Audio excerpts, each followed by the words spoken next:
Bioshock.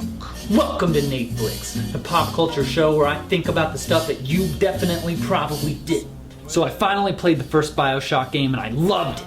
But then I started thinking, am I really the hero of this game? Because I sure do seem to spend a lot of time slaughtering innocent people. So, the main bad guy in the game is Andrew Ryan, whose obsession with free will has led to the creation of Rapture, this right-wing utopia where there are no governmental regulations except for what the free market allows.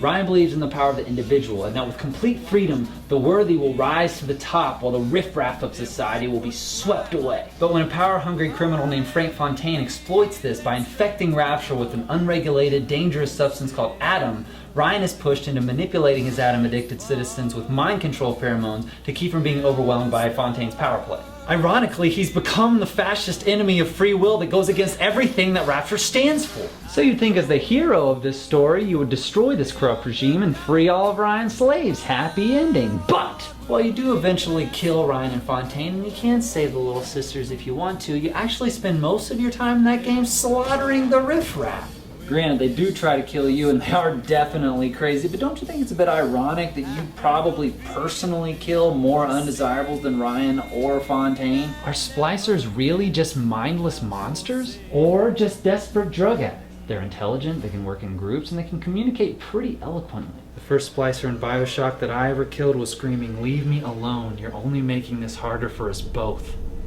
Admittedly, he was swinging a metal pipe at my head, but technically you could look at Splicers as being fellow victims of Ryan's mind control. They're being manipulated into doing somebody else's bidding. Sound familiar? Would you kindly get this? Would you kindly find that? Would you kindly find that? Would you kindly get this?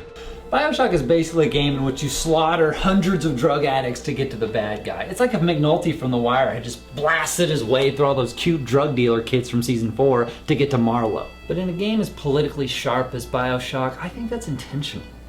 You can define most wars in human history as millions of ordinary people being manipulated into dying for some powerful rich dude they don't even know.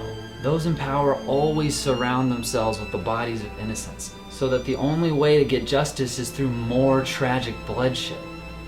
And that is the true tragedy of Bioshock. As good old Bill McDonough put it before Andrew Ryan impaled him on his office wall. There's an arms race on here in Rapture, but it's not about who can build the best guns and the biggest bombs. It's about who can become less of a man and more of a monster. By the end of the game, turns out that monster is you. And that's what I'm thinking about today. Hey guys, thanks so much for watching my video. Like, subscribe, watch all of Zach's stuff. He has never killed a drug addict that I know of. And check out our next one. Thanks guys.